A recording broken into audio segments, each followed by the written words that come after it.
What's happening? What's happening? And I said, what's happening, blues people? You know, every show I say this is a extremely significant show. And this one is an extremely significant show because I have a blues legend whom I've interviewed before.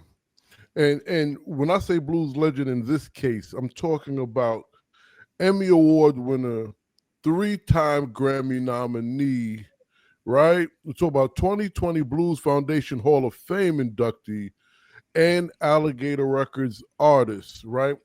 We're talking about a gentleman who was discovered by the father, who's considered the father of modern Chicago blues, Willie Dixon.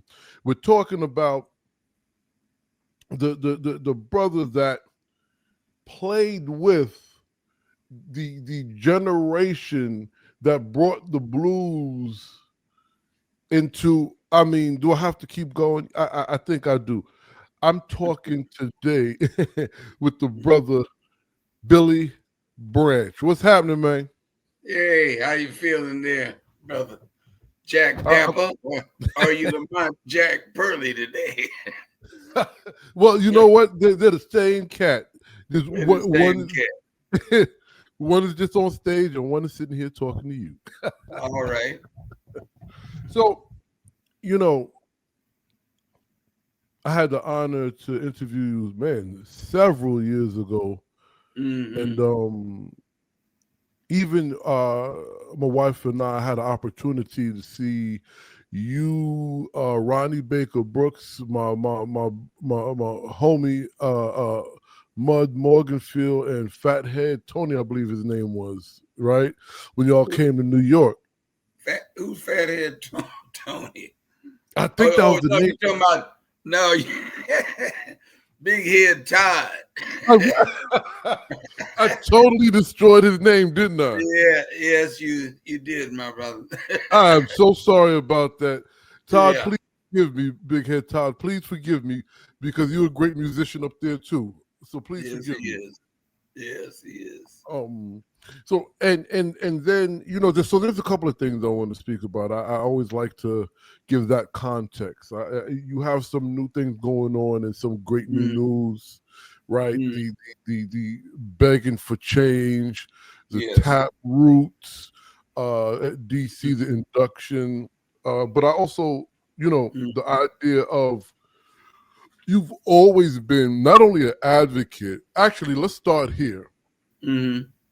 You've always not only been an advocate, but a very active practitioner when it comes to blues in a school, teaching multiple younger generations. Because you've been doing it for a long time, right?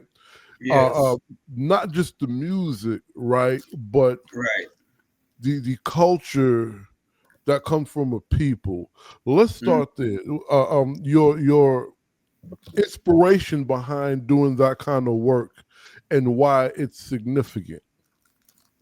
Well, as you mentioned, I have been teaching blues in schools since 1978.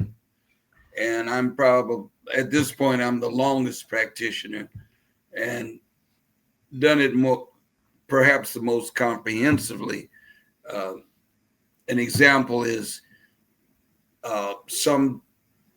in many instances, my whole band would take place out of state. I'm based here in Chicago.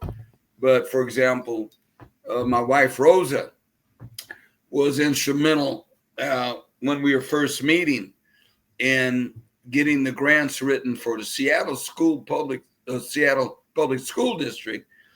And we would be there anywhere from 4 to 5 weeks with my entire band.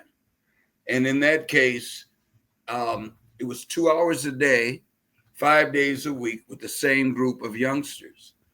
And in those kind of residencies, we all of the students learn harmonica basics.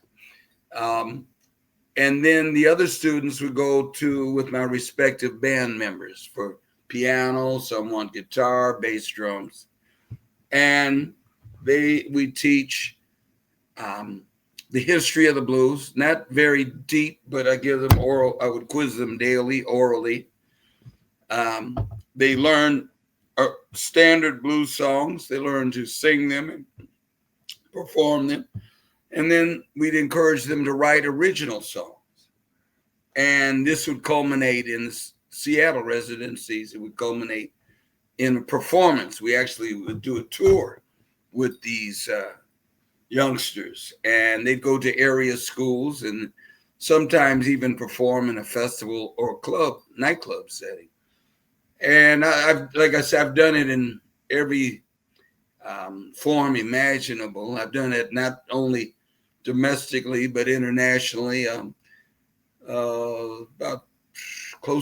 About 15 years ago, I did a 2-week residency in Antwerp, Belgium.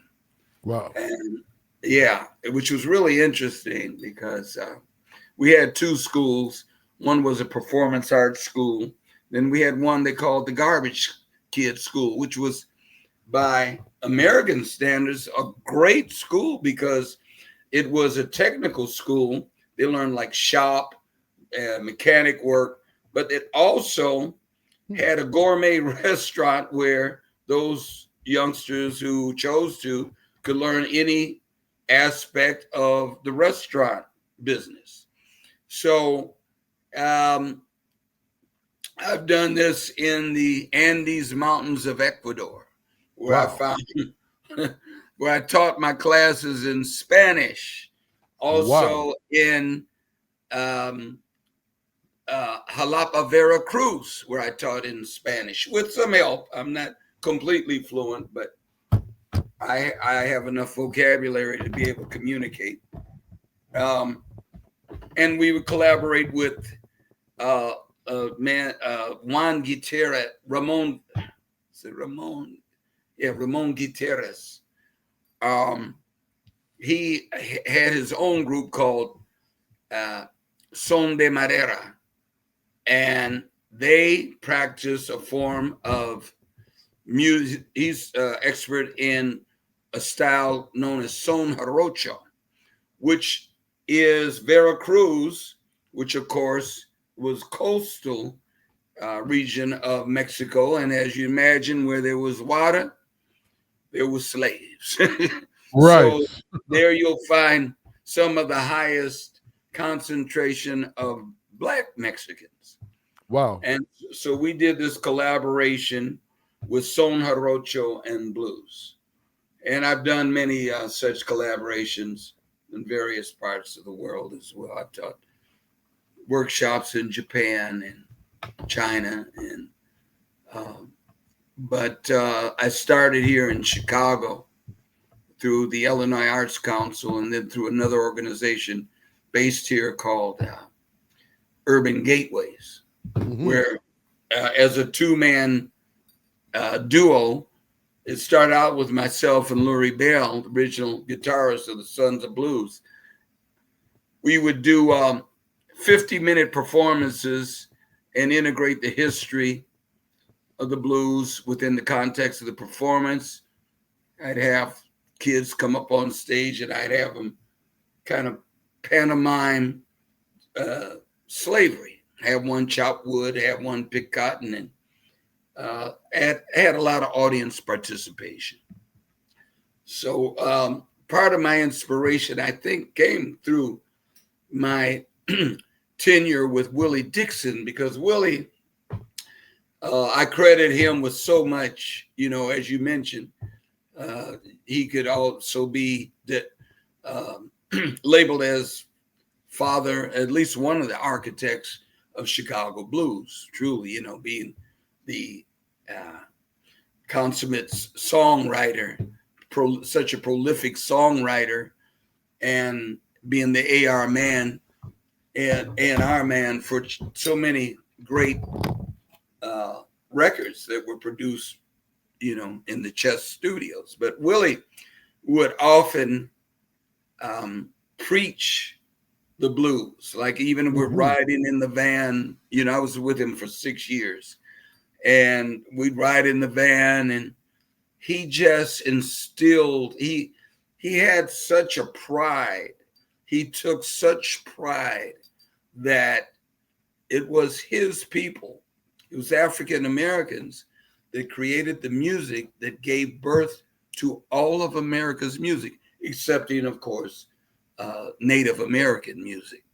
But other than that, all of America's music was spawned by the blues, as Willie was often fond and quoted many times by saying the blues are the roots, all the rest of the music are the fruits. And he also described the blues as the facts of life. So I think part of my inspiration and my desire, I think he fueled the desire for me. You know, when I first did it, I don't know if we have enough time, but another time I'll tell you the whole story about how I got into the blues. And my wife says it should be a movie. And we got time right now. You can share with it, brother. Well, we'll save that for another time. Okay. Yeah, because it's a good story though. But he just ignited. He was just so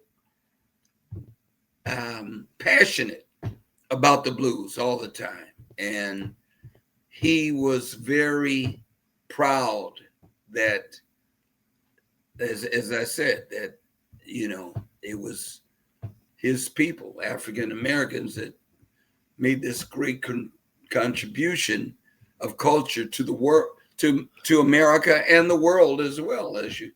As we all well know, the blues is heard and played probably in practically every country on the planet, you know, which is kind of ironic, since it is not commercially displayed on display in its country of origin as much as it could be. Yeah, I mean, that's the, as they say, the truth roof. So in the process of your answer, you shared so many things that we can unpack, but there's one thing I kind of want to unpack first, particularly because due to your suggestion, our good friends and colleagues of ours asked me to speak on the situation of plantation and blues and how they come together. Yes. And you being in Chicago, South Side, and I suppose North as well, during this time, I wonder, with the idea of Willie Dixon and what he shared, right? And then and knowing that the blues and extreme labor and exploitation of the South was mixed in the urban terrain of Chicago. Was labor, I guess, part of the equation as well? Well, I mean, what do you mean, and what respect? So we surmise that the harsh labor of the South help inspire and create these many songs and sounds and styles, right? Then it moves to Chicago, and in some cases that was a harsh terrain as well. So to your memory, or to even Willie's stories, was hard labor or hard I guess socially economic black and brown situations still prevalent when it came to and I want to refer you to another song that I wrote prior to my forthcoming album, which I'd like to talk about that briefly a little bit later. Absolutely. very exciting new album soon to be released. Beggin For Change is the single from it, one of the singles. But I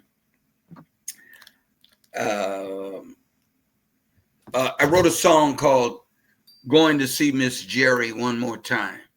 Yep. Geri. I turned you on to that, right? Yes, sir.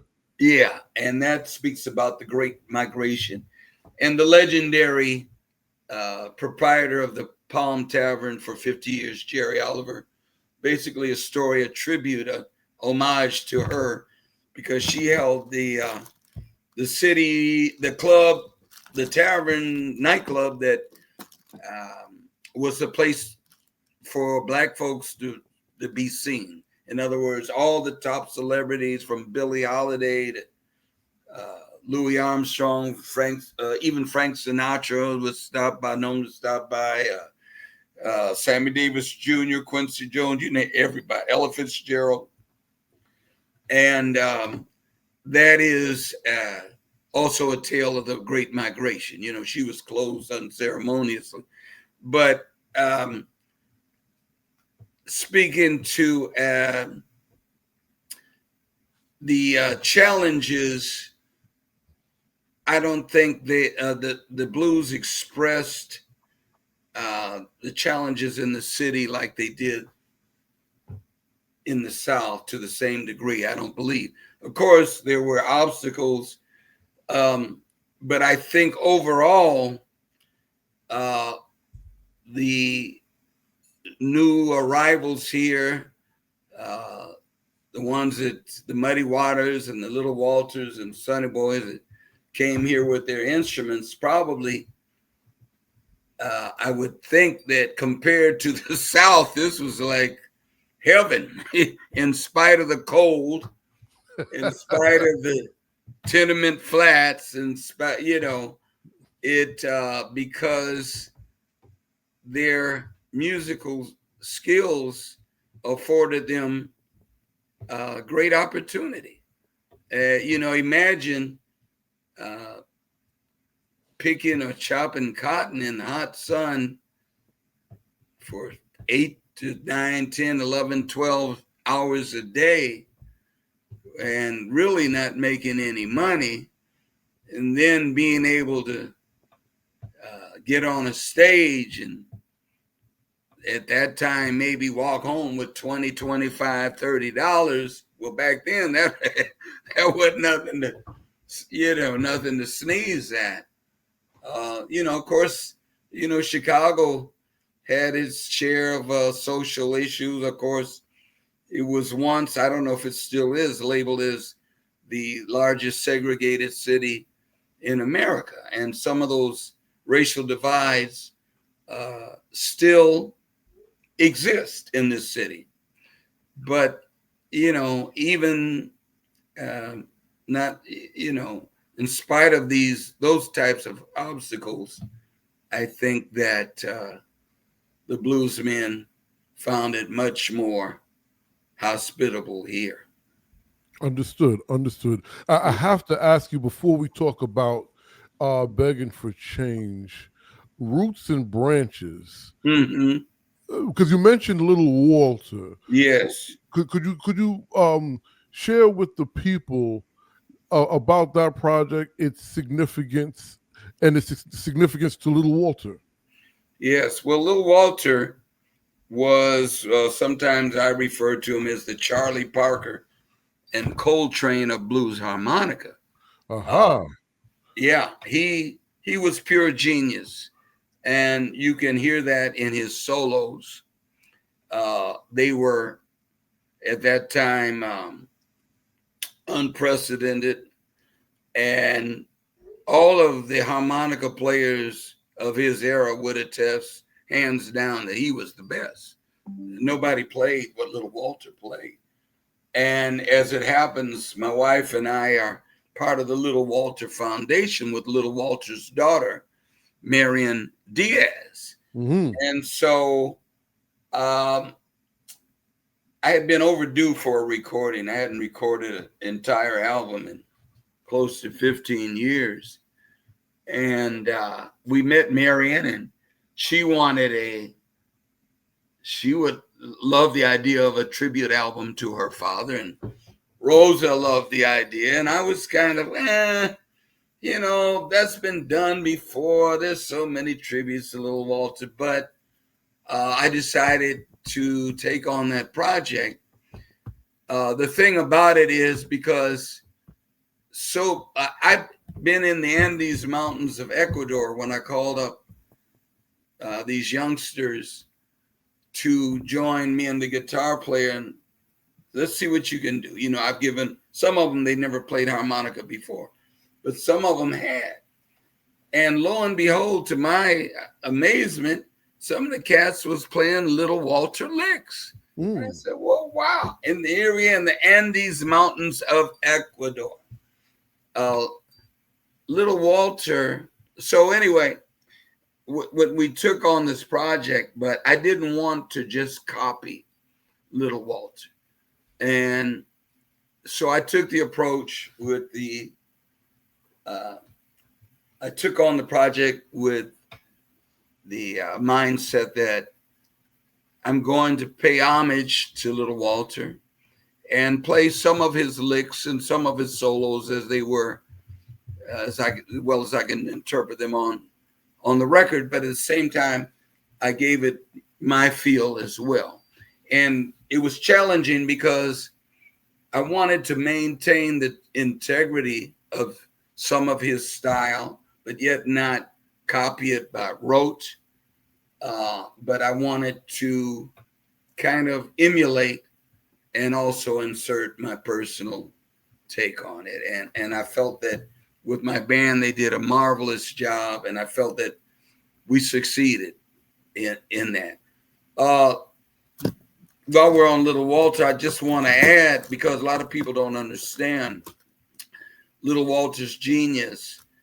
I've found in my travels around the world, I found that he is the most, and I love harmonica of all styles, from Charlie McCoy, country, Toots Thielman, jazz, classical harmonica.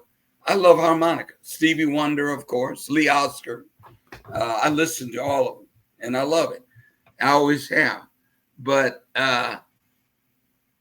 in my travels, there's one harmonica player that is most copied, and that's from China, France, Germany, and South America. That's Little Walter. They said, wow. And what Little Walter did, which was revolutionary, he took, which is used by most of blues harmonica players today. He took a cheap microphone, plugged it into an amp, and overdrove it, so he got distortion, and he used feedback as a recording and performance device. And that's why when you listen to Little Walter records, or most of the guys playing today, a harmonica doesn't sound like a harmonica. It sounds like maybe a saxophone or some kind of horn. But if you didn't know better, you would never identify that sound as a harmonica. And that was all due to Little Walter. He pioneered that. From what I understand, he may not be the first person to use amplified harmonica, but he was the guy that turned it into an art form or science. So he was the only artist to have 2 #1 Billboard hits on the R&B charts.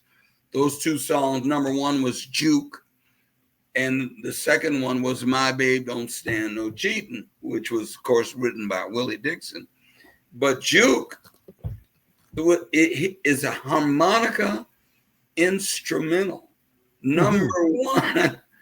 And that's crazy.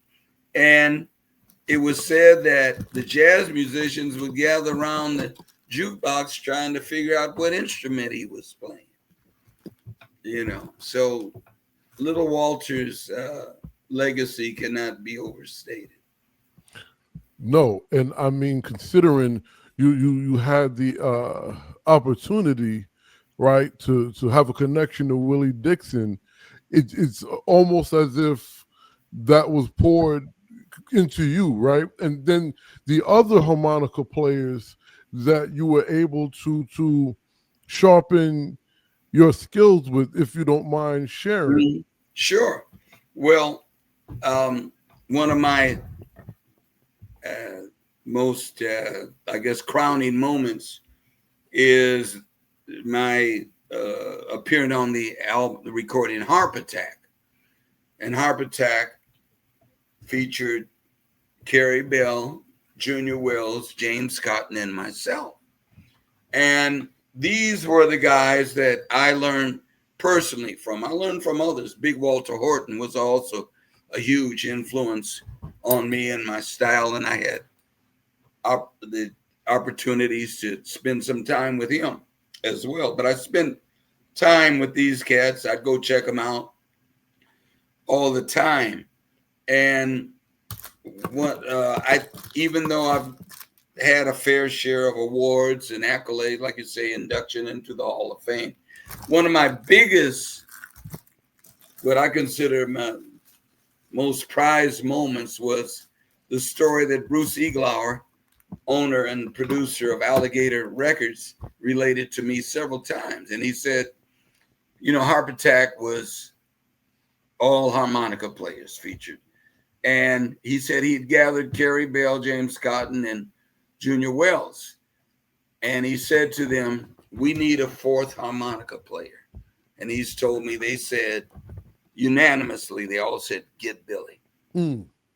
And which is kind of ironic because the way I learned from him wasn't the way I'm teaching your son, LJ, sitting down. The way I learned from him when they used to blow my butt off the stage, or I'd get my head cut, as we used to refer to it. And on that album, Harp Attack, I have an autobiographical song that I wrote, which they are all on the record. We're talking, reflecting about those times. And I talk about it, one of the verses. Carey Bell and Junior used to cut my head. I took a lot of cuttings, but I sure ain't dead. I had to blow, oh Lord, I couldn't stop. When I was a young blood, the new kid on the block. That's from the song, The New Kid on the Block on Harp Attack. But yeah, I was very fortunate. These were Little Walter's contemporaries. Actually, maybe slightly younger than Little Walter, but they were all around when Little Walter was alive. They hung with Little Walter. They hang out, and they all would say, we're nobody better than Little Walter. And I learned from them firsthand. Because that says a lot. Yeah. And Bruce Iglauer has said, and I think even in print, but he said in public, I may be the only living harmonica player that learned from Big Walter, Junior Wells, Carey Bell, and James Cotton. Yeah. And I mean, Jesus, I know two of them played with Muddy Waters after Little Walter, right? Well, they all played with Muddy. Wow. Every single one of them. It's interesting you mentioned that, because a friend of mine sent me a chronological chart of the different harmonica players and the years that they played with Muddy. Mm. And Cotton, I just looked at that today. And James Cotton played with him several times. James Cotton was probably the one that played with him the longest. He had like 2 or 3 runs with Muddy. Some were like 5 and 6 years at a time. Little Walter, who was, of course, Muddy's favorite, because he said when Little Walter left the band, he felt like, I think it was one of his arms or one of his legs had been taken off of him or something. He recognized the greatness of Little Walter. But Junior Wells played with Muddy. Carey Bell played with him. Cotton and Big Walter. But some of them were just for very short periods of time. Wow. Yeah. I hope y'all are paying attention. You're getting primary source information right here. And speaking of primary source, I have to throw this up here because I want to talk about this. I would like you to talk about it. Let me Yes, just give it a quick reading, right? So it's Begging for Change, right? Billy yes, Branch and the Sons of the Blues, and it's featuring Ronnie Baker Brooks and Shemika Copeland. Now, yes. I wanted to read all this, but it just dawned on me, why am I reading this when I'm sitting here with you and you can tell us all about it? Yeah, well, this is a tune that'll be featured on our forthcoming album. We're really excited about that. I feel it's the best thing I've ever done, Mm, and the album contains. This is a social commentary song, and the album contains 4 social commentary. Everything is original except for one cover of Lou Rawls' "Dead End Street" that I rewrote the monologue to make it my personal story. But Begging for Change, I'd come up with this idea for a song, I don't know, 5 or 6 years ago. And I started writing it. And I told Ronnie Baker Brooks, who's like my little brother, about it. So he came over the house and we started messing around with it. And he added, I had 1 or 2 verses, but he added, came up with some really good verses. So, and he came up with a really nice, funky arrangement on it, really cool, funky arrangement. And so I said, well, let's go on and collaborate. So we're sharing the writing credit. And I had been talking with Shemika and her manager. We talked about for years of her doing something with me. And I thought this was the perfect vehicle because Shemika sings a great deal of social commentary as well. And she agreed, and Ronnie agreed to be on it. And they were really doing that to me for me out of love. It wasn't a price tag on it. And we feel that what we have in this song is potentially a global anthem because it speaks to what's happening globally right now. Everybody's like the world, as I said in an earlier interview today, it's like the whole world has the blues right now, and people are just crying. They're suffering. There's so much suffering, and there's just so much struggle for survival and struggle to exist in different governments. That people are feeling oppressed by their governments. All not, we're certainly feeling it here. We don't even have to. We don't even have to say anything. We all know what's happening here. Something that we never envisioned in our lifetimes, but yet here we are at this juncture in time. But the whole world. And so we feel that potentially this could be a global anthem because the whole world is indeed begging for change. Mm-hmm. So what, because for me, the blues is sacred, but it also speaks to social commentary.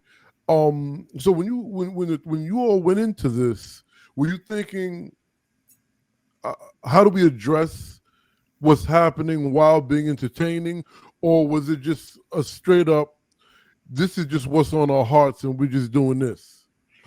Well, I've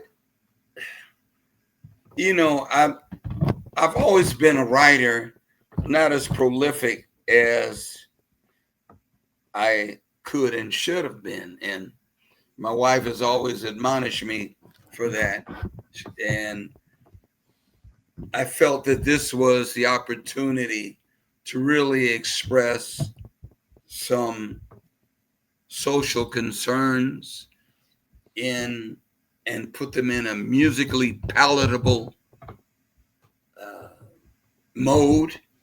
And I think we successfully did that in this song. To me, the cat that was so amazing in terms of social commentary was Bob Marley, because yeah, folks dancing, and basically it's like, revolution, kill the bad people,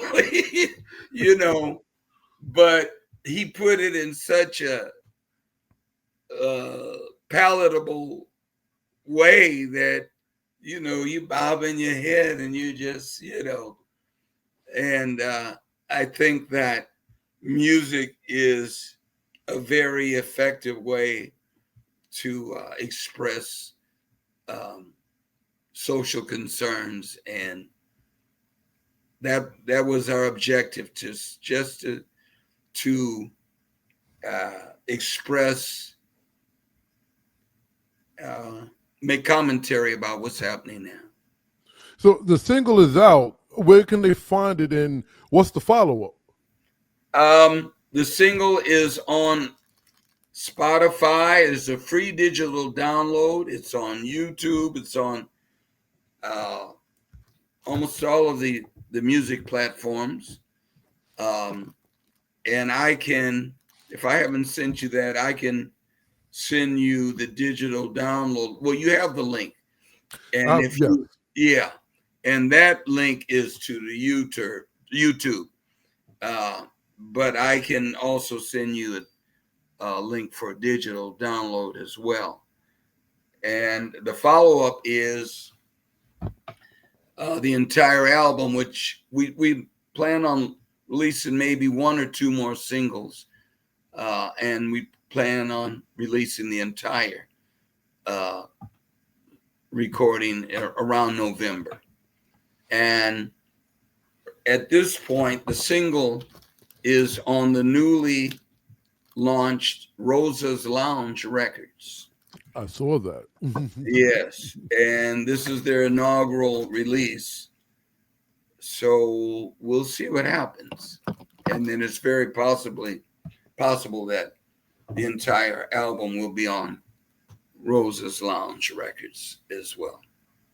I like that. I like the sound of that. Yeah. So you, Ronny, and Shemika did the entire album together. Who else is on this album? No. Me, Ronny, and Shemika did Beggin For Change. Okay. But it's Billy Branch and the Sons of Blues. Got it. My band.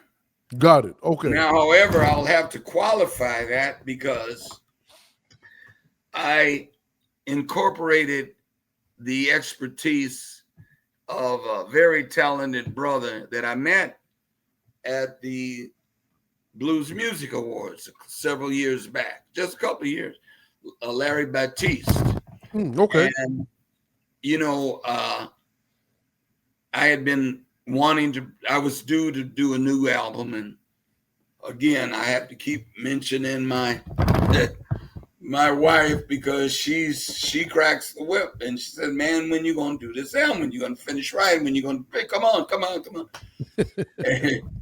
But we need that. I need it, and so we wanted a producer, and for some reason, when I met him, it just clicked. And Rosa says, "Hire the man." And I hadn't heard one note of anything he ever did. And now he's worked with some of the luminaries, Stevie Wonder and some of the greats. He's very connected in the Grammys. He's been a trustee for many, many years. And as it turned out, we worked beautifully together. And the irony of that is that I had been saying for years, I said, you know what the blues world needs? They need one of those black R&B producers to come over here give some of that kind of flavor to it, make it kind of hip. And I didn't realize till we were halfway through the project, that's exactly what I got. Because his background was from the 70s funk, with the horn bands like the Gap Band and Tower of Power. And he's from Oakland, Okay. Yeah. So he's a is it trombone or trumpet player? He doesn't play anymore, but he's also a great vocalist. He's a horn arranger and a vocal arranger. So he arranged all the vocals. We've got background vocals on 4 to 5 tracks at least. I did all the horn arrangements, and they are beautiful. They're dynamic. And so what we did, we recorded, there's 11 songs. We recorded 4 with his crew in Oakland, and then 7 with my crew in Chicago with my band. See, you know what I got to ask you, right? Because I'm always on the search to, and so growing up, and the music that we've listened to outside of the blues, like Motown, like Philly, like Memphis, I'm always on the search to understand. Yeah. Because some of these sounds in these places originate from the same place, because some of these composers came from Mississippi or whatever, and then they went to these places. So when you tell me that, you got the Oakland band and then you got the Chicago band, is there a difference in sound regionally? Do you understand my question? Yeah. Well, there definitely is a difference. But I'd say in both instances, we had cream of the crop. My band, I have some of the best musicians in Chicago. We got voted 2 consecutive years as best blues band in Chicago by the Chicago Reader, which is the premier entertainment periodical here. And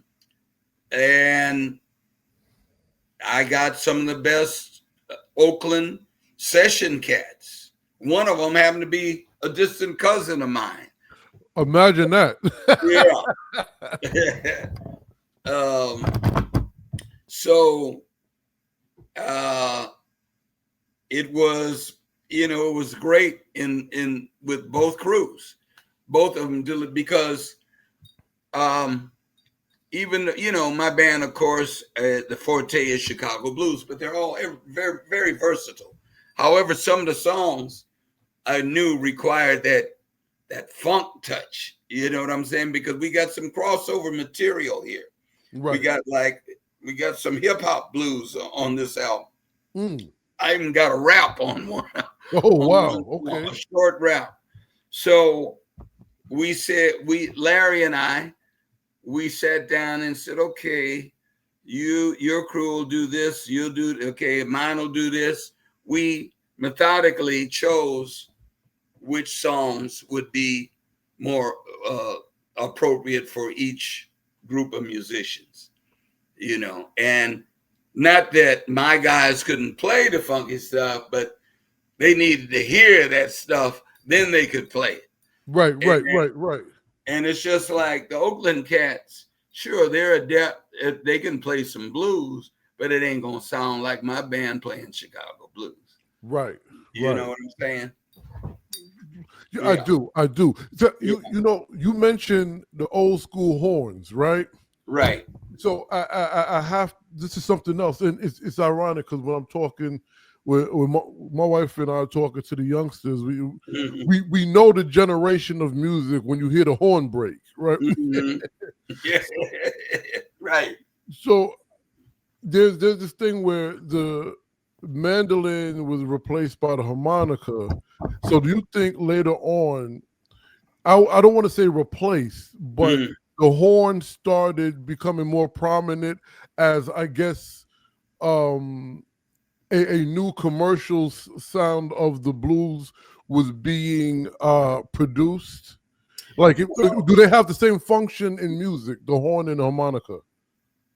No, not exact. No, because Okay. the harmonica, for example, in my case, in all harmonica led bands, the harmonica is the lead instrument. Okay. You see what I'm saying? Yes. Most harmonica players, if they're developed, uh, they become very capable soloists. In my case, it was just important for me to learn how to play background as well as solo, and that I count that as one of my the elements of my style. Uh, One of Chicago's great jazz greats, George Foreman, jazz guitarist, just passed this year. And George was, what was he, 97? And he was still actively performing. And I had occasion to be special guest on his recording. We did, I guess, 3 years ago, 3 or 4 years ago. A big compliment he paid me was that he never heard anybody comp as well as I did. Comping meaning you're filling in the background spaces, because not just soloing, but filling. And see, this is why a lot of musicians don't know good harmonica players. When you say, "Hey, man, I got a harmonica, I got a harp. Can I play with you?" And they'll look at you like, "Oh, here come another one of them." Because a lot of guys feel like because the harmonica is in some perspective has been perceived as a toy, they feel like they can, with a minimal amount of instruction or with none, they can just put it in their mouth and they're good. But it's like anything else. It takes years and years of dedication and study. But so sometimes when I'm playing, I think of the harmonic in terms of horn arrangements. I'll play horn lines. You know what I'm saying? Horns are not so prominent in the blues, but occasionally, like on my recordings and sometimes performances, we use them. But one of the biggest obstacles, of course, is the expense, because you want to have 3 horn players. And on this album, we have background singers. And, we can't we're not always able to present that kind of show. No, I dig it. I dig it. I dig it. And speaking of presenting a kind of show, you were just in Washington, right? Right. And performing and getting another award. And talk to us about that and who you were performing with. Well, this was for the Taproot Fellowship, which was a wonderful honor and monetary honor from the Mellon Foundation, Taproot Fellowship, and there was a gathering to celebrate this award. So the 20 fellows, we were there, and John Tavius Willis, who's very dynamic young blues artist, very knowledgeable. He had received the award the prior year, the Taproot Fellowship, but they hadn't had a ceremony. So they invited the last year's inductees or awardees as well as this year's. And John Tavis and I knew each other, but we were always like ships passing in the night. We never had a really good opportunity to perform together. And this time we did. And it was great. And we got to hang. And I saw how serious he was about this music. Very encouraging to see young men, especially young African-American men, taking up the mantle to really learn this music and learn its history. I mean, so he had a workshop, which I told him, I'm going to be at your workshop and I'll play with you. And so he's rattling off the entire history of the blues from the top of his head, and he's going so fast. And I'm just, wow. I mean, I've taught blues in schools since, for almost 50 years now, but my focus has been more on the performance and the musical aspect. Of course, I incorporate some history, but given the time and the setup, I don't barrage the youngsters with a lot of history. I give them overview, but he's reciting his history, boom, boom, boom, boom. And I'm like, whoa, look at this brother. And I learned a lot listening to him. And so that in itself was one of the highlights of that visit. Of course, we got to go to the Library of Congress and ask questions, do a little research, and it was a great. And the Taproot, the fellows were from various musical disciplines, arts and crafts. There were cooks. There was fair representation of Native Americans, various, dance, artistry, and it was just a wonderful gathering. Everyone got along. Had tap dancer, brother from I think Detroit, as a tap dancer, and it was devoted to people that kept intact their various cultural art forms. And everybody was so passionate because they gave everyone an opportunity to speak about their particular craft or art form. I dig it. Yeah. And I think it's YouTube was really supposed to have that. I'll put it that way. Yeah. I agree. I agree. So let me ask you this, and this will be our last question for this evening, considering, okay, I'll be able to get up with you again in the near future. All right. It's a two-part question. One, do you kind of consider? I don't like the term ambassador, right? So, do you consider yourself a cultural bearer, a blues practitioner, a vessel? Ambassador. I feel you on that. But yes, cultural. I've had awards. We were called the cultural custodians. I said, "Oh, we're the janitors, huh?"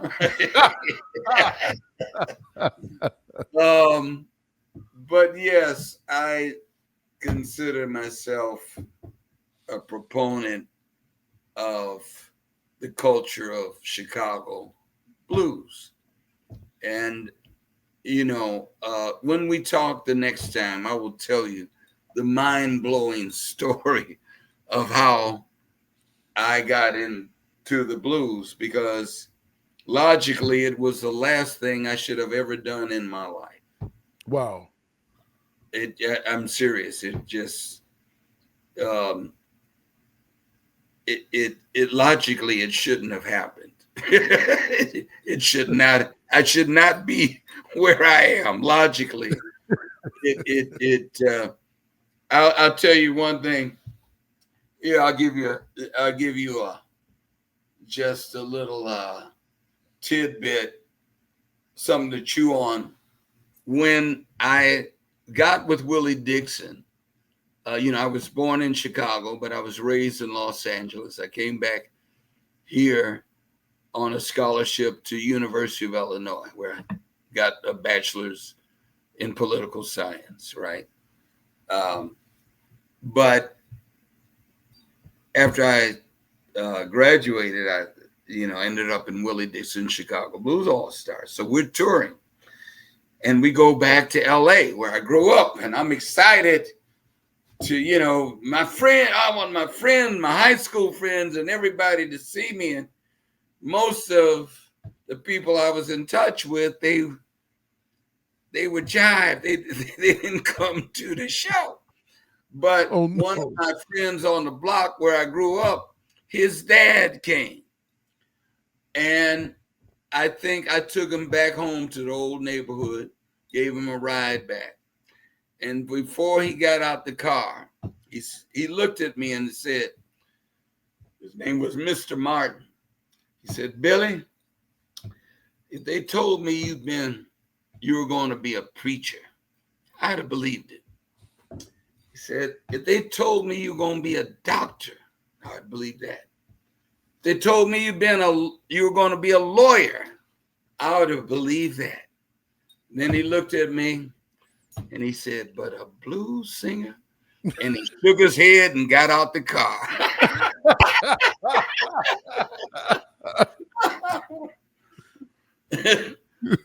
Yeah. Well, Yeah. Wow. So that says a lot. I can tell you this. So, well, with that, this will be my last question. With that, what would be, what is it you want most to pass down to the next generation of Black traditional practitioners? Well, I would say not even just to Black general practitioners, but to African Americans at large in this country. What I want to pass down is that the blues is the bedrock of African American culture. All of our experience in this country is rooted in the blues. We are still singing the blues we sang 400 years ago. We're singing the same message, the same song. But in the context of that, here we find ourselves performing for audiences that are not African American, not only in the US, but around the globe. These are our fans. These are our friends, our international friends from France and Germany and Switzerland and Japan and China. And this tragedy is that this music is one of our most prized possessions. And en masse, we're unable to receive and accept that gift.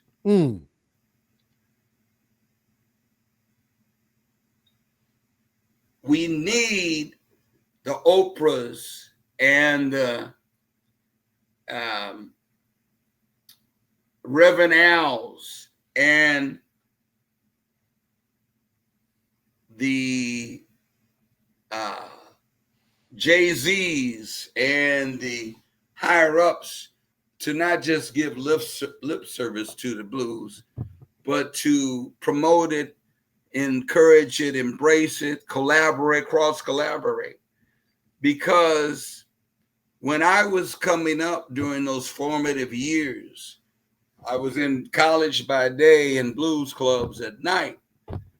And I learned from some of the greatest musicians that ever lived.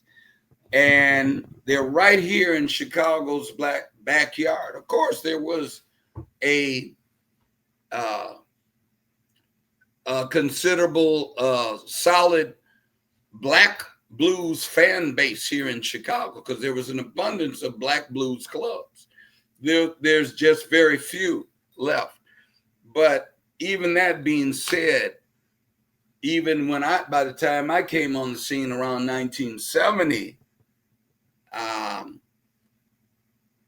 it was more white folks were more interested in listening and supporting the blues.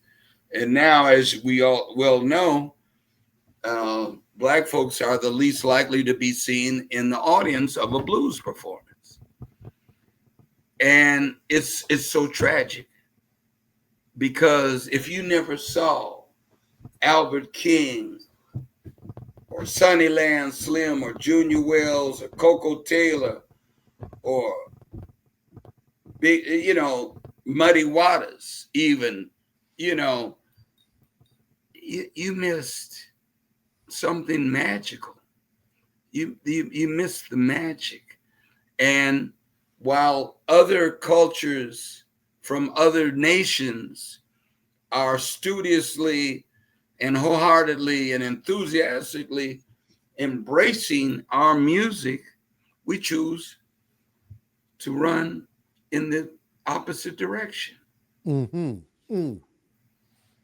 You know, I mean, it's not that somebody took it away, it's that you gave it to them. Mm. You know, y'all don't want it. Hell, if I was white, I would have taken it.